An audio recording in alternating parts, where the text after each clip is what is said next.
ಮೂಕಂ ಕರೋತಿ ವಾಚಾಲಂ ಪಂಗುಂ ಲಂಘಯತೆ ಗಿರಿಂ ಯತ್ಕೃಪಾತಮಹಂ ವಂದೇ ಪರಮಾನಂದಮಾಧವಂ. ಶ್ರೀವಿದ್ಯಾಂ ಜಗತಾಂ ಧಾತ್ರೀಂ ಸರ್ಗಸ್ಥಿತಿಲಯೇಶ್ವರೀಂ ನಮಾಮಿ ಲಲಿತಾಂ ನಿತ್ಯಂ ಭಕ್ತಾನಾಂ ಇಷ್ಟದಾಯಿನೀಂ. ಶ್ರುತಿಸ್ಮೃತಿಪುರಾಣಾನಾಂ ಆಲಯಂ ಕರುಣಾಲಯಂ ನಮಾಮಿ ಭಗವತ್ಪಾದಶಂಕರಂ ಲೋಕಶಂಕರಂ. ಭಗವದ್ಗೀತೆಯ ಆನ್ಲೈನ್ ತರಗತಿಗಳು ಪ್ರಾರಂಭ ಆಗಿ ಅನೇಕ ತಿಂಗಳುಗಳು ಕಳೆದಿದ್ದಾವೆ. ಇದೀಗ ಆ ಪಾಠದ ಮಧ್ಯದಲ್ಲಿ ಅಲ್ಲಲ್ಲಿ ಉಪನ್ಯಾಸಗಳನ್ನು ಜೋಡಿಸುವ ಕಾರ್ಯಕ್ರಮ ಆರಂಭವಾಗ್ತಾ ಇದೆ. ಬೇರೆ ಬೇರೆ ಪ್ರವಚನಕಾರರು, ವಿದ್ವಾಂಸರು ಆಗಾಗ ಇದರಲ್ಲಿ ಬಂದು ಪ್ರವಚನವನ್ನು ಮಾಡುವ ಕಾರ್ಯಕ್ರಮಗಳು ಇನ್ನು ಮುಂದೆ ಆಗಲಿಕ್ಕಿವೆ. ಭಗವದ್ಗೀತೆಯನ್ನ ಕುರಿತು ಹೇಳಲಿಕ್ಕೆ ಹೊರಟ್ರೆ ವಿಷಯಗಳಿಗೆ ಕೊನೆ ಇಲ್ಲ. ಆದರೂ ಕೆಲವು ಸಂಗತಿಗಳನ್ನು ಹೇಳೋಣ. ಭಗವದ್ಗೀತೆ ವೇದಗಳ ಸಾರವನ್ನು ಹೇಳ್ತದೆ. ವೇದಗಳು ಅಂದರೆ ಸೂರ್ಯ ಇದ್ದ ಹಾಗೆ, ಭಗವದ್ಗೀತೆ ಅಗ್ನಿ ಇದ್ದ ಹಾಗೆ. ಸೂರ್ಯನಲ್ಲಿ ಅನಂತ ತೇಜಸ್ಸು ಮತ್ತು ಉಷ್ಣತೆ ಇದೆ. ಸೂರ್ಯನು ಅಸ್ತವಾಗುವಾಗ ಅವನ ತೇಜಸ್ಸನ್ನು ಅಗ್ನಿಯಲ್ಲಿ ಇಟ್ಟು ಹೋಗುತ್ತಾನೆ ಎಂಬುದಾಗಿ ಒಂದು ಪ್ರತೀತಿ ಇದೆ. ಅಂದರೆ ಅಗ್ನಿ ಆ ಕೆಲಸವನ್ನು ಮಾಡ್ತದೆ. ಸೂರ್ಯನಿಲ್ಲದ ವೇಳೆಯಲ್ಲಿ, ವಿಶೇಷವಾಗಿ ರಾತ್ರಿ ವೇಳೆಯಲ್ಲಿ ಸೂರ್ಯನು ಮಾಡುವ ಕೆಲಸವನ್ನೆಲ್ಲ ಅಗ್ನಿ ಮಾಡ್ತದೆ. ಸಾಮಾನ್ಯವಾಗಿ ಬೆಳಕನ್ನು ಕೊಡ್ತದೆ, ಉಷ್ಣತೆಯನ್ನು ಕೊಡ್ತದೆ. ಹೀಗೆ ಅದೇ ರೀತಿಯಲ್ಲಿ ವೇದಗಳಲ್ಲಿರುವ ಜ್ಞಾನದ ತೇಜಸ್ಸು ಭಗವದ್ಗೀತೆಯಲ್ಲಿ ನಿಹಿತವಾಗಿದೆ. ಹಾಗಾಗಿ ವೇದಗಳಿಗೆ ಹೋಗಿ ತಲುಪಲಿಕ್ಕೆ ಸಾಧ್ಯ ಇಲ್ಲದ ವ್ಯಕ್ತಿಗಳಿಗೆ, ವೇದಗಳನ್ನು ತಲುಪಲಿಕ್ಕೆ ಸಾಧ್ಯ ಇಲ್ಲದ ವ್ಯಕ್ತಿಗಳಿಗೆ ಭಗವದ್ಗೀತೆ ಆ ಕೆಲಸವನ್ನು ಮಾಡಿಕೊಡ್ತದೆ. ವೇದಗಳು ಮಾಡುವ ಕೆಲಸವನ್ನೇ ಮಾಡಿಕೊಡ್ತದೆ. ಜ್ಞಾನವನ್ನು ಕೂಡ ಕೊಡ್ತದೆ ಮತ್ತು ಧರ್ಮವನ್ನು ಕೂಡ ಕೊಡ್ತದೆ. ಧರ್ಮ ಅಂದರೆ ಪುಣ್ಯವನ್ನು ಉಂಟು ಮಾಡ್ತದೆ. ಹೀಗಾಗಿ ವೇದಗಳ ಇನ್ನೊಂದು ಮುಖ, ವೇದಗಳೆಂಬ ಸೂರ್ಯನ ಅಗ್ನಿ ಅಂತ ಇನ್ನೊಂದು ತೇಜಸ್ಸು ಭಗವದ್ಗೀತೆ.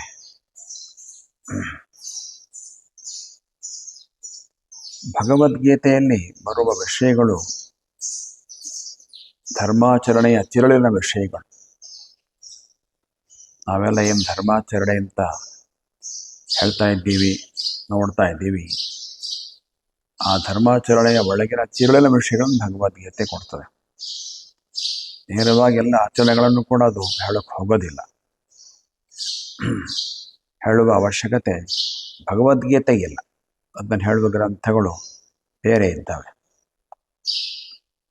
ಆದರೆ ಆ ಧರ್ಮಾಚರಣೆ ತಿರುಳಿ ಅದನ್ನು ಭಗವದ್ಗೀತೆ ಕೊಡ್ತದೆ. ಮತ್ತು ಆ ತಿರುಳಿನ ವಿಷಯದಲ್ಲಿ ಬರುವ ಪ್ರಶ್ನೆಗಳಿಗೆ ಉತ್ತರವನ್ನು ಕೊಡ್ತದೆ. ಅಥವಾ ಆ ಉತ್ತರಗಳನ್ನು ಕಂಡುಕೊಳ್ಳಕ್ಕೆ ಬೇಕಾದ ಸೂಕ್ಷ್ಮ ವಿಷಯಗಳನ್ನು ಭಗವದ್ಗೀತೆ ಕೊಡ್ತದೆ. ಅಂದರೆ ಇವತ್ತು ಉತ್ತರ ಅಥವಾ ಪ್ರಶ್ನೆ ಬರದೇ ಇದ್ದರೂ ಒಂದೊಂದಿನ ಆ ಪ್ರಶ್ನೆ ಬಂದಾಗ ಅದನ್ನು ಪರಿಹಾರ ಮಾಡ್ಕೊಳ್ಳೋದಕ್ಕೆ, ಉತ್ತರ ಕಂಡುಕೊಳ್ಳೋದಕ್ಕೆ ಭಗವದ್ಗೀತೆಯ ಒಳಗೆ ಹೋಗಬೇಕು. ಆಗ ಆ ಧರ್ಮಾಚರಣೆ ತಿರುಳಿನ ಒಳಗೆ ಬಂದಂತಹ ವಿಷಯಗಳ ಸ್ಪಷ್ಟತೆ ಬರ್ತದೆ ಮತ್ತು ಅಲ್ಲಿ ಬಂದಂತಹ ಪ್ರಶ್ನೆಗಳಿಗೆ ಉತ್ತರ ಸಿಗ್ತದೆ. ಆ ರೀತಿಯ ನಿರೂಪಣೆ ಭಗವದ್ಗೀತೆ. ಅದು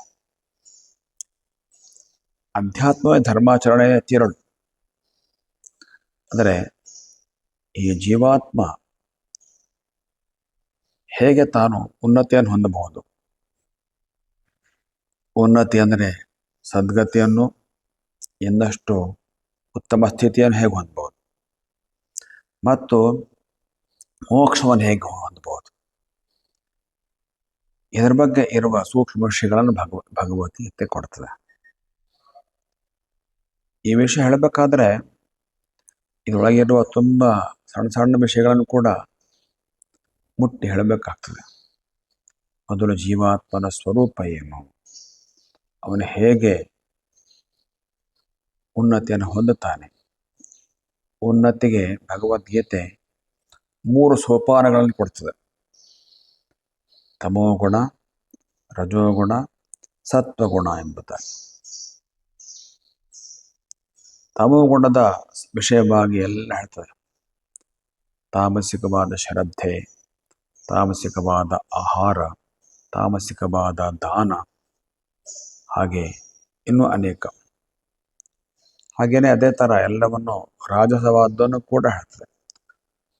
ರಾಜಸ ಶ್ರದ್ಧೆ, ರಾಜಸ ಧ್ಯಾನ, ರಾಜಸ ದಾನ, ರಾಜಸ ಯಜ್ಞ ಮೊದಲಾಗಿ. ಹಾಗೇನೆ ಸಾತ್ವಿಕವಾದದ್ದನ್ನು ಕೂಡ 3 ಪ್ರಕಾರವಾಗಿ ಹೇಳ್ತದೆ. ಈ 3 ಪ್ರಕಾರ ವಿಂಗಡಣೆಯಲ್ಲಿ ಇನ್ನೂ ಅನೇಕ ಸಂಗತಿಗಳು ಬರ್ತವೆ. ಜ್ಞಾನ, ಕರ್ತೃತ್ವ, ಬುದ್ಧಿ, ಧೃತಿ, ಸುಖ, ಈ ಎಲ್ಲ ಸಂಗತಿಗಳನ್ನು 3 ವಿಭಾಗ ಮಾಡ್ತಾ ಹೋಗ್ತವೆ ಭಗವದ್ಗೀತೆ. ಭಗವದ್ಗೀತೆ ಇಲ್ಲಿ ಕೊಡುವ ವಿಜ್ಞಾನ ಏನಂತಂದರೆ, ನಮ್ಮೊಳಗೆ ಈ ಅಂಶಗಳು ತಾಮಸವಾಗಿಕೊಂಡಿದ್ದರೆ ಅವುಗಳನ್ನು ನಾವು ರಾಜಸಕ್ಕೆ ಏರಿಸಬೇಕು. ಉದಾಹರಣೆಗೆ ಶ್ರದ್ಧೆ, ತಾಮಸ ಶ್ರದ್ಧೆ ನಮ್ಮಲ್ಲಿದ್ದರೆ ಅದನ್ನು ರಾಜಸಕ್ಕೆ ಎತ್ತರಿಸಿಕೊಳ್ಬೇಕು. ಆಮೇಲೆ ಸಾತ್ವಿಕ ಶ್ರದ್ಧೆಗೆ ನಾವು ಹತ್ತಬೇಕು. ಅಥವಾ ಜ್ಞಾನ ನಮ್ಮಲ್ಲಿ ತಾಮಸವಾಗಿ ಇದ್ದಿದ್ದರೆ ಅದನ್ನು ರಾಜಸಕ್ಕೆ ಏರಿಸ್ಕೊಳ್ಬೇಕು. ಆಮೇಲೆ ಸಾತ್ವಿಕಕ್ಕೆ ಹಚ್ಚಿಕೊಳ್ಬೇಕದು. ಇದಕ್ಕೆ ಸಾಧನೆ ಬೇಕಾಗ್ತದೆ. ಹೀಗೆ ಮನುಷ್ಯನ ಉನ್ನತಿಯ ಒಂದು ಸೂಕ್ಷ್ಮವಾದ ಮಾರ್ಗವನ್ನು, ಅದರ ವಿಜ್ಞಾನವನ್ನು ಭಗವದ್ಗೀತೆ ತನ್ನದೇ ಆದ ರೀತಿಯಲ್ಲಿ ಕೊಡ್ತದೆ. ಇದು ಅಧ್ಯಾತ್ಮದ ವಿಷಯಗಳು, ಧರ್ಮದ ತಿರುಳು. ಹಾಗೆ ಜೀವಾತ್ಮ ಹೋಗಿ ತಲುಪಬೇಕಾದಂತಹ ಗತಿ ಆ ಥರ ಇರ್ತದೆ. ಇಲ್ಲಿಂದ ಹೆಂಗೆ ಹೋಗ್ತಾನ ಈ ಗಮನದ ಒಂದು ಕ್ರಮ ಕೂಡ ಭಗವದ್ಗೀತೆ ಕೊಡ್ತದೆ. ಗಮನದಲ್ಲಿ ಮುಖ್ಯವಾಗಿ 2 ಪ್ರಕಾರ, ಉತ್ತರಾಯಣ ಮಾರ್ಗ ಮತ್ತು ದಕ್ಷಿಣಾಯನ ಮಾರ್ಗ. ಉತ್ತರಾಯಣ ಮಾರ್ಗದಲ್ಲಿ ಹೋದವರು ಬ್ರಹ್ಮಲೋಕವನ್ನು ಕುರಿತು ಹೋಗ್ತಾರೆ ಮತ್ತು ಅಲ್ಲಿಂದ ಮೋಕ್ಷವನ್ನು ಹೊಂದುತ್ತಾರೆ. ದಕ್ಷಿಣಾಯನ ಮಾರ್ಗದಿಂದ ಹೋಗುವವರು ಉತ್ತಮ ಲೋಕಗಳಿಗೆ, ಸ್ವರ್ಗಾದಿ ಲೋಕಗಳಿಗೆ ಹೋಗ್ತಾರೆ ಮತ್ತು ಕರ್ಮ ಖರ್ಚಾದ ನಂತರ ತಿರುಗಿ ಈ ಲೋಕಕ್ಕೆ ಬರ್ತಾರೆ. ಆದರೂ ತುಂಬ ಸುದೀರ್ಘ ಕಾಲ ಅಲ್ಲಿರ್ತಾರೆ. ಈ 2 ಉನ್ನತಿಯ ಮಾರ್ಗಗಳು, ಅವುಗಳ ಬಗ್ಗೆ ಕೂಡ ಭಗವದ್ಗೀತೆ ಕೊಡ್ತದೆ. ಅಗ್ನಿರ್ಜ್ಯೋತಿರ್ಹ ಶುಕ್ಲ ಷಣ್ಮಾಸ ಉತ್ತರಾಯಣ ತತ್ರ ಪ್ರಯಾತ ಗಚ್ಚಂತಿ ಬ್ರಹ್ಮವಿದೋ ಜನ. ಉತ್ತರಾಯಣ ಮಾರ್ಗದ ಸಂಕ್ಷೇಪ. ಇನ್ನು ದೀರ್ಘವಾದ ವಿಸ್ತರಣೆ ಉಪನಿಷತ್ತುಗಳಲ್ಲಿ ಮತ್ತು ಬ್ರಹ್ಮಸೂತ್ರದಲ್ಲಿ ಕೂಡ ಬರ್ತದೆ. ಜೀವಾತ್ಮನ ಹೊರಟ ನಂತರ ಮೊದಲು ಅವನಿಗೆ ಜ್ಯೋತಿಯ ದರ್ಶನವಾಗಬೇಕು. ಒಳಗಿರುವ ಅಂತರ್ಯಾಮಿಯಾದ ಪರಮಾತ್ಮನ ಉಪಾಸನೆ ಸಾಕಷ್ಟು ಚೆನ್ನಾಗಿ ಆಗಿರಬೇಕಾಗುತ್ತೆ. ಅದಕ್ಕೆ ಆ ಒಳಗಿರೋ ಪರಮಾತ್ಮನ ಕೃಪೆಯಿಂದಲೇ ಅವನಿಗೆ ಮರಣದ ಕೊನೆ ಕ್ಷಣದಲ್ಲಿ ಹೃದಯದ ಅಗ್ರಭಾಗದಲ್ಲಿ ಒಂದು ಜ್ಯೋತಿಯ ದರ್ಶನವಾಗಬೇಕು ಅವನಿಗೆ. ಹಾಗಾಗ್ತಾ ಇದೆ ಅಂತಂದ್ರೆ ಆಗ ಅವನು ಉತ್ತರಾಯಣ ಮಾರ್ಗ ಹೊರಡಕ್ಕೆ ಸಿದ್ಧರಾಗ್ತಾ ಇದ್ದಾನೆ ಅಂತ ಅರ್ಥ. ಅಲ್ಲಿಂದ ಮುಂದೆ ಹಗಲಿನ ಅಭಿಮಾನಿ ದೇವತೆಯ ಕಡೆಗೆ ಆತ ಹೋಗ್ತಾನೆ. ಅಲ್ಲಿಂದ ಮುಂದೆ ಶುಕ್ಲ ಪಕ್ಷದ ಅಭಿಮಾನಿ ದೇವತೆಯ ಕಡೆ ಹೋಗ್ತಾನೆ. ಅಲ್ಲಿಂದ ಮುಂದೆ 6 ಉತ್ತರಾಯಣ ಮಾಸಗಳ ಆ ದೇವತೆಗಳ ಕಡೆ ಹೋಗ್ತಾನೆ. ಅಲ್ಲಿಂದ ಸಂವತ್ಸರವನ್ನು ದಾಟಿ ಆತ ವಾಯುಮಂಡಲವನ್ನು ದಾಟಿ ಸೂರ್ಯಲೋಕಕ್ಕೆ ಹೋಗ್ತಾನೆ. ಅಲ್ಲಿಂದ ಚಂದ್ರಲೋಕ, ಅಲ್ಲಿಂದ ವಿದ್ಯುತ್, ಅಲ್ಲಿಂದ ವರುಣ, ಆಮೇಲೆ ಇಂದ್ರ, ಆಮೇಲೆ ಪ್ರಜಾಪತಿ, ಆಮೇಲೆ ಬ್ರಹ್ಮ. ಹೀಗೆ ಉತ್ತರಾಯಣ ಮಾರ್ಗದ ದೀರ್ಘ ನಿರೂಪಣೆಗಳು ಅಲ್ಲಿ ಪ್ರಮುಖವಾದ ಭಾಗವನ್ನು ಭಗವದ್ಗೀತೆ ಕೊಡ್ತದೆ. ದಕ್ಷಿಣ ಮಾರ್ಗವನ್ನು ಕೂಡ ಕೊಡ್ತದೆ. ಮರಣದ ಕೊನೆ ಕ್ಷಣದಲ್ಲಿ ಅವನಿಗೆ ಜ್ಯೋತಿ ಕಾಣದೆ ಜ್ಯೋತಿಯ ಬದಲಾಗಿ ಧೂಮ ಕಂಡು ಬಂದರೆ, ಹೊಗೆ ಕಂಡು ಬಂದರೆ ಆಗ ಅವನು ದಕ್ಷಿಣ ಮಾರ್ಗ ಹೋಗ್ತಾನೆ ಎಂದರ್ಥ. ಧೂಮದ ದರ್ಶನ ಆದ ನಂತರ ರಾತ್ರಿ ಅಭಿಮಾನ ದೇವತೆ ಕಡೆ ಹೋಗ್ತಾನೆ. ಅಲ್ಲಿಂದ ಕೃಷ್ಣ ಪಕ್ಷ ಅಭಿಮಾನ ದೇವತೆ ಕಡೆ ಹೋಗ್ತಾನೆ. ಅಲ್ಲಿಂದ ದಕ್ಷಿಣಾಯಣದ 6 ಮಾಸಗಳ ದೇವತೆ ಕಡೆಗೆ ಹೋಗ್ತಾನೆ. ಅಲ್ಲಿಂದ ಮುಂದೆ ಚಂದ್ರಜ್ಯೋತಿಯ ಕಡೆ ಹೋಗ್ತಾನೆ. ಹೀಗೆ ದಕ್ಷಿಣಾಯನ ಮಾರ್ಗ. ಈ ರೀತಿಯ ಉನ್ನತಿಯ ಮಾರ್ಗವನ್ನು ಕೂಡ ಭಗವದ್ಗೀತೆ ಕೊಡ್ತದೆ. ಈ ಉನ್ನತಿ ಹೋಗೋದಕ್ಕೆ ಆಗಬೇಕಾಗಿರೋ ಕೆಲಸ ಏನು? ಸಾತ್ವಿಕ, ರಾಜಸ, ತಾಮಸ. ಸಾತ್ವಿಕ ಇದ್ದದ್ದನ್ನು ರಾಜಸಕ್ಕೆ ಏರಿಸ್ಕೊಳ್ಬೇಕು, ರಾಜಸದಲ್ಲಿದ್ದಂಥದ್ದನ್ನು ತಾಮಸಕ್ಕೆ ಏರಿಸ್ಕೊಳ್ಬೇಕು. ನಮ್ಮ ಸ್ವಭಾವವನ್ನು, ತಾಮಸ ಸ್ವಭಾವ ಇದ್ದದನ್ನು ಸಾತ್ವಿಕಕ್ಕೆ ಕೊನೆಗೆ ತಲುಪಿಸ್ಕೋಬೇಕು. ಅದಕ್ಕೆ ಬೇಕಾಗುವ ಮಾರ್ಗಗಳು ಯಾವುದು? ಕರ್ಮಯೋಗ, ಭಕ್ತಿ ಯೋಗ, ಧ್ಯಾನ ಯೋಗ ಮತ್ತು ಜ್ಞಾನ ಯೋಗಗಳು. ಇವುಗಳ ಬಗ್ಗೆ ಕೂಡ ಭಗವದ್ಗೀತೆ ವಿವರಣೆ ಕೊಡ್ತಾ ಹೋಗ್ತದೆ. ಹೀಗಾಗಿ ಭಗವದ್ಗೀತೆ ಧರ್ಮಾಚರಣೆ ತಿರುಳಿನ ಭಾಗವನ್ನು ನಿರೂಪಣೆ ಮಾಡ್ತದೆ ಮತ್ತು ಅಲ್ಲಿ ಬರುವ ಪ್ರಶ್ನೆಗಳ ಉತ್ತರಕ್ಕೆ ಏನು ಬೇಕೋ ಅಂತ ವಿಜ್ಞಾನವನ್ನು ಕೊಡ್ತದೆ. ಭಗವದ್ಗೀತೆಯಲ್ಲಿ ಎಲ್ಲೂ ಕೇವಲ ನಂಬಿಕೆಗೆ ಪ್ರಚೋದನೆಯಾಗಿ ಮಾತುಗಳು ಬರೋದಿಲ್ಲ. ಎಲ್ಲ ವಸ್ತುನಿಷ್ಠ ನಿರೂಪಣೆನೇ ಬರ್ತದೆ.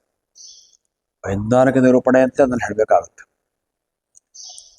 ಎಲ್ಲೋ ಅದನ್ನು ನಂಬು ಅನ್ನುವ ಹಾಗೆ ನಂಬಿಕೆಯ ಪ್ರಚೋದನೆಯ ರೀತಿಯಲ್ಲಿ ಭಗವದ್ಗೀತೆ ನಿರೂಪಣೆ ಬರೋದಿಲ್ಲ. ನಂಬಿಕೆ ಪ್ರಚೋದನೆ ಕೊಡೋ ನಿರೂಪಣೆ ಉಳ್ಳಂಥ ಗ್ರಂಥಗಳು ನಮ್ಮಲ್ಲಿ ತುಂಬಾನೇ ಇದ್ದಾವೆ. ಪುರಾಣಗಳಿದ್ದಾವೆ, ಕಥೆಗಳಿದ್ದಾವೆ. ಪುರಾಣಗಳಲ್ಲಿ ಕೂಡ ಇತಿಹಾಸ ಮತ್ತು ಪುರಾಣ 2 ವಿಭಾಗ. ಅದು ಆ ಸಾಹಿತ್ಯ ತುಂಬ ದೊಡ್ಡದಾಗೇ ಇದೆ. ಆದರೆ ಭಗವದ್ಗೀತೆ ಆಶ್ಚರ್ಯಕರವಾದ ಸಂಗತಿ. ಮಹಾಭಾರತ ಒಳಗೆ ಬರ್ತಾ ಇದೆ. ನಂಬಿಕೆಯನ್ನು ಪ್ರಚೋದನೆ ಮಾಡುವ ಗ್ರಂಥ ಅಂತ ಹೇಳ್ಬೋದು ಮಹಾಭಾರತವನ್ನು. ಅಂಥ ಗ್ರಂಥ ಮಧ್ಯದಲ್ಲಿ ಬಂದರೂ ಕೂಡ ಆ ಭಗವದ್ಗೀತೆ ಒಳಗೆಲ್ಲೂ ಕೂಡ ನಂಬಿಕೆಯನ್ನೇ ಪ್ರಚೋದನೆ ಮಾಡಬೇಕು ಅನ್ನುವ ಆ ಕಥೆಗಳು ಬರೋದಿಲ್ಲ. ಬದಲಿಗೆ ನಂಬಿಕೆಗೆ ಹಿನ್ನೆಲೆ ಆಗಿರೋ ವಿಜ್ಞಾನಗಳು ಬರ್ತವೆ. ಹಾಗಾಗಿ ಭಗವದ್ಗೀತೆಯ ನಿರೂಪಣೆ ಈ ರೀತಿಯಲ್ಲಿ ಅಧ್ಯಾತ್ಮ ವಿಜ್ಞಾನವೇ ಅಂತ ಹೇಳ್ಬೋದು.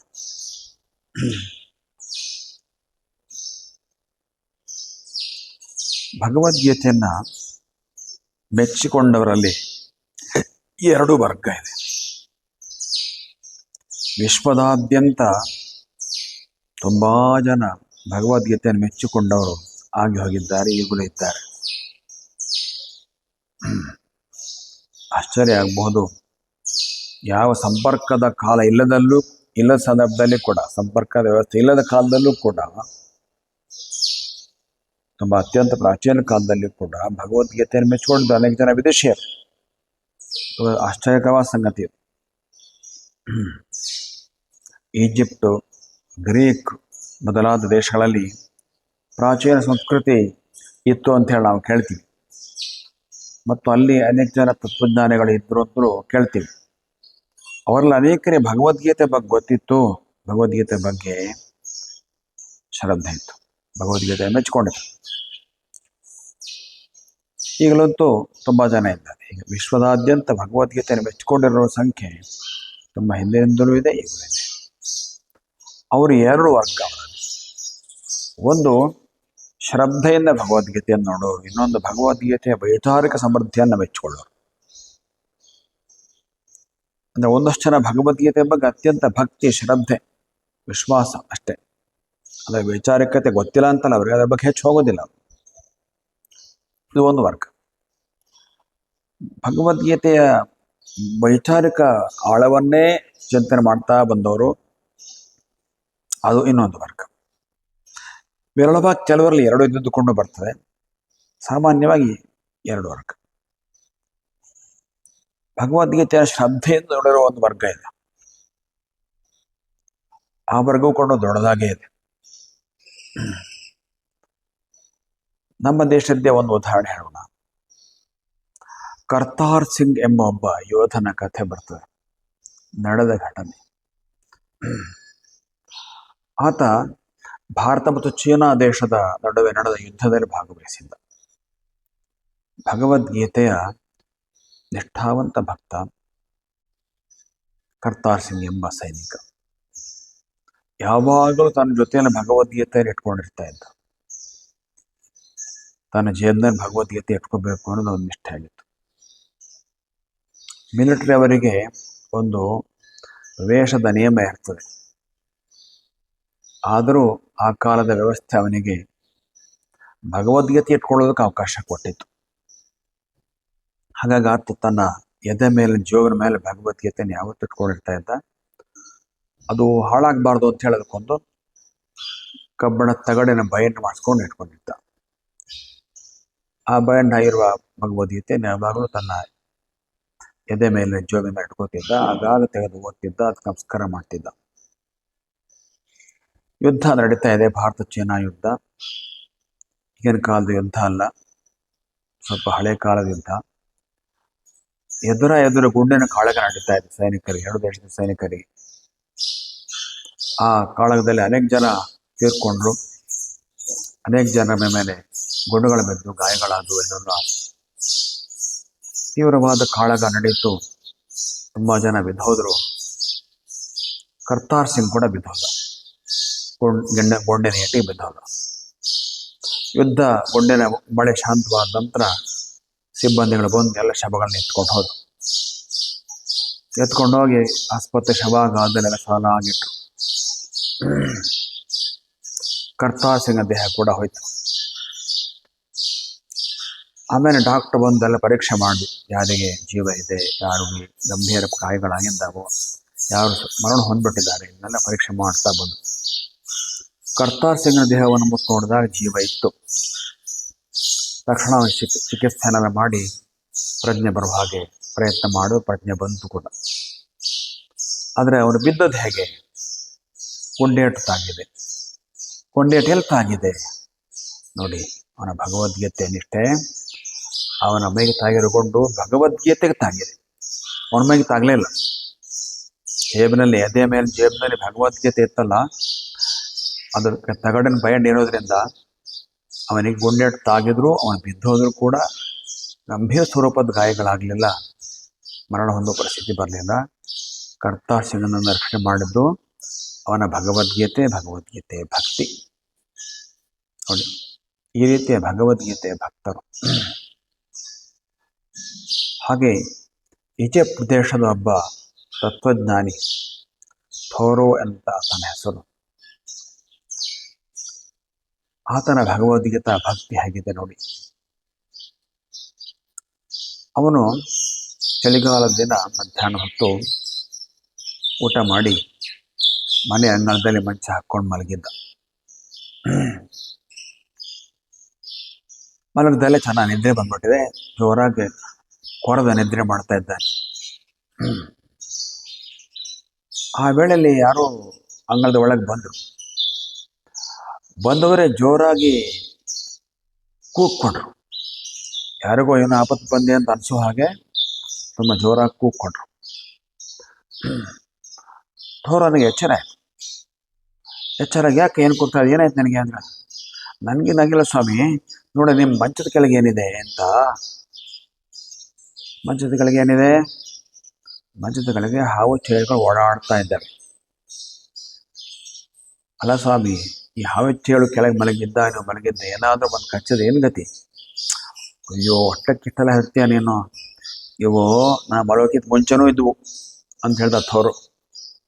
ಹೌದಾ, ಮತ್ತೆ ಹೇಗೆ ನಿದ್ರೆ ಮಾಡಿದ್ರಿ ಅಂತ ಹೇಳ್ದ. ತನ್ನ ತಲೆದೆಮ್ಮನ ಅಡಿಗಿರೋ ಭಗವದ್ಗೀತೆ ಪುಸ್ತಕ ತೆಗೆದು ತೋರಿಸಿ ಹೇಳ್ದ, ನೋಡು ನನ್ನ ಜೊತೆ ಭಗವದ್ಗೀತೆ ಇದೆ, ಅದಿರೋ ತನಕ ನನಗೇನು ಮಾಡೋದಿಲ್ಲ. ನೋಡಿ, ಈಜಿಪ್ಟ್ ದೇಶದ ಒಬ್ಬ ವ್ಯಕ್ತಿಗೆ ಭಗವದ್ಗೀತೆಯ ಬಗ್ಗೆ ಅಂಥ ಒಂದು ನಿಷ್ಠೆ ಮತ್ತು ಭಗವದ್ಗೀತೆಯ ಅನುಗ್ರಹ ಅವನಿಗೆ ಹೇಗಿದೆ ನೋಡಿ. ಭಗವದ್ಗೀತೆಯ ಮಹಾತ್ಮವನ್ನು ಹೇಳಬೇಕಾದ್ರೆ ಈ ರೀತಿಯ ಒಂದು ಮಾತು ಬರ್ತದೆ. ಇಲ್ಲಿ ಭಗವದ್ಗೀತೆಯ ಪುಸ್ತಕ ಇರ್ತದೆಯೋ ಅಲ್ಲಿ ಯಾವುದೇ ದುಷ್ಟಶಕ್ತಿಗಳು ಆ ಮನೆಯೊಳಗೆ ಬರೋದಿಲ್ಲ ಅನ್ನೋ ಮಾತು ಬರ್ತದೆ. ಹೀಗಾಗಿ ಭಗವದ್ಗೀತೆ ಬಗ್ಗೆ ನಿಷ್ಠೆ ಇರಬೇಕು, ಭಕ್ತಿ ಇರಬೇಕು. ಹಾಗಿದೆಲ್ಲ ಅನುಗ್ರಹ ಭಗವದ್ಗೀತೆ ಕಡೆಯಿಂದ ಒಳಗಿರುವ ಕೃಷ್ಣ ಪರಮಾತ್ಮನ ಕಡೆಯಿಂದ ಬರ್ತದೆ. ಇದು ಒಂದು ವರ್ಗ ಭಗವದ್ಗೀತೆಯ ಬಗ್ಗೆ ಶ್ರದ್ಧೆಯ ವರ್ಗ. ಇನ್ನೊಂದು ವರ್ಗ ಭಗವದ್ಗೀತೆಯ ವೈಚಾರಿಕತೆಯ ಸಮೃದ್ಧಿಯನ್ನು ಮೆಚ್ಚಿಕೊಂಡಿರುವ ವರ್ಗ. ಅದರಲ್ಲಿ ತುಂಬ ಜನ ಹೆಸರು ಬರ್ತದೆ.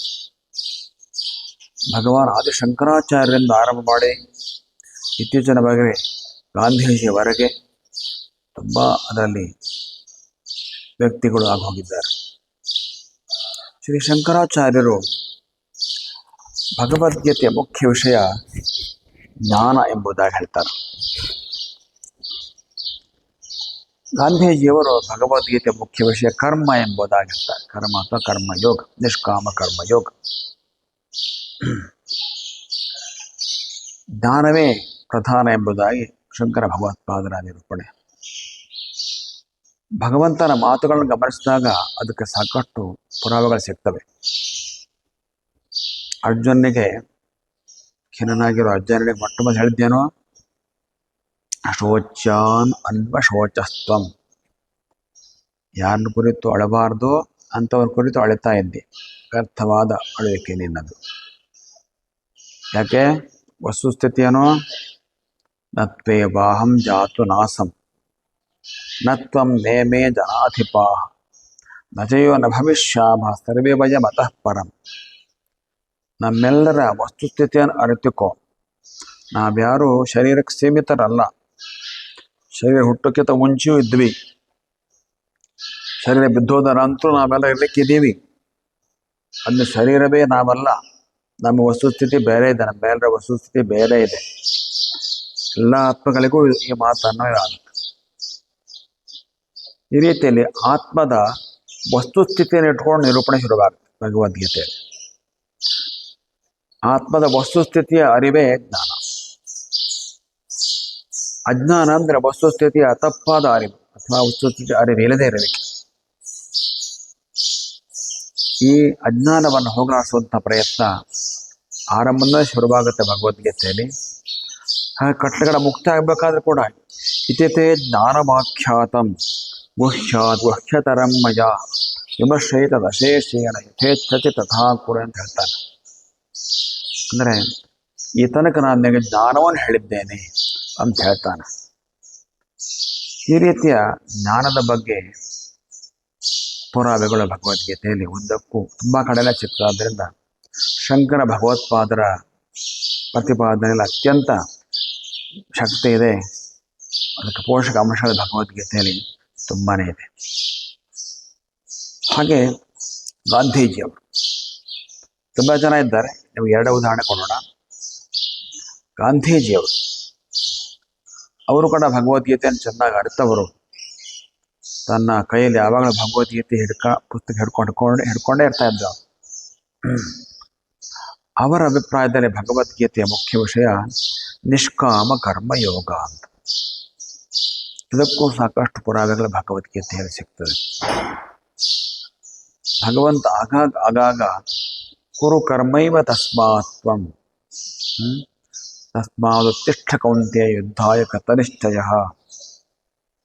ಈ ರೀತಿಯಲ್ಲಿ ಕರ್ಮದ ಬಗ್ಗೆ ಪ್ರೋತ್ಸಾಹಕವಾದ ಮಾತನ್ನು ತುಂಬ ಸಲ ಹೇಳ್ತಾನೆ.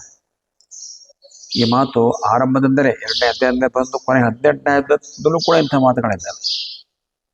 ಯತಃ ಪ್ರವೃತ್ತಿರ್ಭೂತಾನ ಏನ ಸರ್ವಮಿದಂ ತತಂ ಸಕರ್ಮಣ ತಮಭ್ಯಚ್ಚ ಸಿದ್ಧಿಂ ವಿಂದತಿ ಮಾನವ ಅಂತ 18ನೇ ಅಧ್ಯಾಯದ ತುದಿ ಭಾಗದಲ್ಲಿ ಬಂದಂಥ ಮಾತು. ತಾನು ಮಾಡ್ತಕ್ಕಂಥ ಕರ್ತವ್ಯ ಕರ್ಮವನ್ನು ನಿಷ್ಕಾಮ ಬುದ್ಧಿಯಿಂದ ಮಾಡಿ ಭಗವಂತನ ಅರ್ಪಣೆ ಮಾಡೋದು ನಿಷ್ಕಾಮ ಕರ್ಮಯೋಗ. ಇದು ಭಗವದ್ಗೀತೆಯ ಮುಖ್ಯ ವಿಷಯ ಎಂಬುದು ಅವರ ಪ್ರತಿಪಾದನೆ. ಸ್ವತಃ ಜೀವನದವರು ಮಾಡ್ತಾ ಇದ್ದವರು.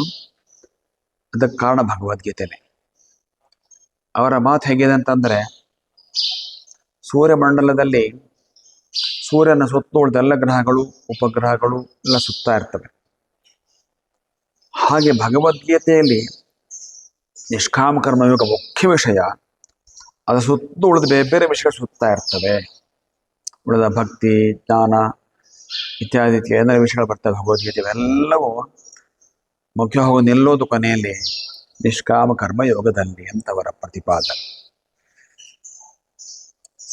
ಅವ್ರ ಜೀವನದಲ್ಲಿ ಅದನ್ನು ಅನುಸರಿಸ್ತವ್ರು ಇದ್ದು ಅನ್ನೋದು ವಿಶೇಷ. ಈಗ ಭಗವದ್ಗೀತೆಯ ಕರ್ಮಯೋಗದ ಬಗ್ಗೆ ಅವರಿಗೆ ಹೆಚ್ಚು ಗೌರವ, ಶ್ರದ್ಧೆ, ಆ ಬಗ್ಗೆ ಅವರ ಗಮನ ಹೆಚ್ಚುಗಾಗಿ ಅದು ವೈಚಾರಿಕವೂ ಹೌದು, ಒಂದು ರೀತಿಯಲ್ಲಿ ಶ್ರದ್ಧೆಯೂ ಹೌದು. ಈ ರೀತಿಯಲ್ಲಿ ಭಗವದ್ಗೀತೆಯ ಒಂದು ಮೆಚ್ಚುಗರ ಲೋಕ ಬಹಳ ವಿಸ್ತಾರವಾಗಿದೆ. ಭಗವದ್ಗೀತೆಯನ್ನ ಕಲಿದೇ ಇದ್ದವರು ತುಂಬ ಜನ ಇದ್ದಾರೆ. ವಿಶೇಷದ ನಮ್ಮ ದೇಶದಲ್ಲೇನೆ ಭಗವದ್ಗೀತೆಯನ್ನು ಹೆಸರು ಪಾಯಸ ಎಲ್ಲರೂ ಗೊತ್ತಿರಬಹುದು. ಆದರೂ ಭಗವದ್ಗೀತೆಯನ್ನು ತಿಳ್ಕೊಳ್ಳದೇ ಇದ್ದ ವ್ಯಕ್ತಿಗಳು ಸಂಖ್ಯೆ ಮಾತ್ರ ಇನ್ನೂ ಹೆಚ್ಚಿನ ಸಂಖ್ಯೆಯಲ್ಲಿ ಅವರೇ ಇದ್ದಾರೆ, ಜಾಸ್ತಿನೇ ಇದೆ. ಇದನ್ನು ನಾವು ನಿಧಾನ ಕಮ್ಮಿ ಮಾಡಬೇಕು. ಅದಕ್ಕೆ ಭಗವದ್ಗೀತಾ ಅಭಿಯಾನ ಮಾಡ್ತಾ ಇರೋದು. ಭಗವದ್ಗೀತಾ ಅಭ್ಯಾಸ ಶುರುವಾದ ನಂತರ ಇದರ ಪ್ರಗತಿ ಚೆನ್ನಾಗಾಗಿದೆ. ತುಂಬ ಜನ ಭಗವದ್ಗೀತೆಯನ್ನು ಕಲಿತವರು ತಯಾರಾಗಿದ್ದಾರೆ, ಅವರ ಸಂಖ್ಯೆ ಹೆಚ್ಚುತ್ತಾ ಇದೆ. ಇದಲ್ಲದೆ ಇನ್ನೂ ಅನೇಕ ವ್ಯಕ್ತಿಗಳು, ಸಂಘಟನೆಗಳು ಅಭಿಯಾನದ ರೀತಿಯಲ್ಲಿ ಭಗವದ್ಗೀತೆಯ ಪ್ರಚಾರ ಪ್ರಾರಂಭ ಮಾಡಿದ್ದಾರೆ. ಇದೆಲ್ಲೂ ಒಳ್ಳೆಯ ಬೆಳವಣಿಗೆ. ಅದರ ಉದ್ದೇಶ ಅಂತಂದ್ರೆ ಭಗವದ್ಗೀತೆಯನ್ನು ಕಲಿಯುವವರ, ಭಗವದ್ಗೀತೆಯನ್ನು ಅರಿತವರ ಸಂಖ್ಯೆಯನ್ನು ಹೆಚ್ಚಿಗೆ ಮಾಡಬೇಕು. ಅದರಿಂದ ಅನೇಕ ವೈಯಕ್ತಿಕ ಮತ್ತು ಕೌಟುಂಬಿಕ ಮತ್ತು ಸಾಮಾಜಿಕ ಸಮಸ್ಯೆಗಳು ಖಂಡಿತ ಕಡಿಮೆ ಆಗ್ತವೆ, ಕೇವಲ ಆಧ್ಯಾತ್ಮಿಕ ಮಾತ್ರ ಅಲ್ಲ. ಹಾಗಾಗಿ ಭಗವದ್ಗೀತೆಯನ್ನು ಕಲಿಬೇಕು, ಕಲಿಸ್ಬೇಕು. ಈ ಜಾಲತಾಣದ ಒಂದು ವ್ಯವಸ್ಥೆಯಲ್ಲಿ, ಆನ್ಲೈನ್ ವ್ಯವಸ್ಥೆಯಲ್ಲಿ ಭಗವದ್ಗೀತೆ ಕಲಿಕೆಯ ಕಾರ್ಯಕ್ರಮ ವಿಸ್ತಾರವಾಗಿ ನಡೀತಾ ಇದೆ. ಬಹಳ ಸಂತೋಷ. ಇಲ್ಲಿ ಕಲಿತಂಥವರೆಲ್ಲರೂ ಪ್ರತಿನಿತ್ಯ ಭಗವದ್ಗೀತೆಯನ್ನು ಓದುವರಾಗಬೇಕು.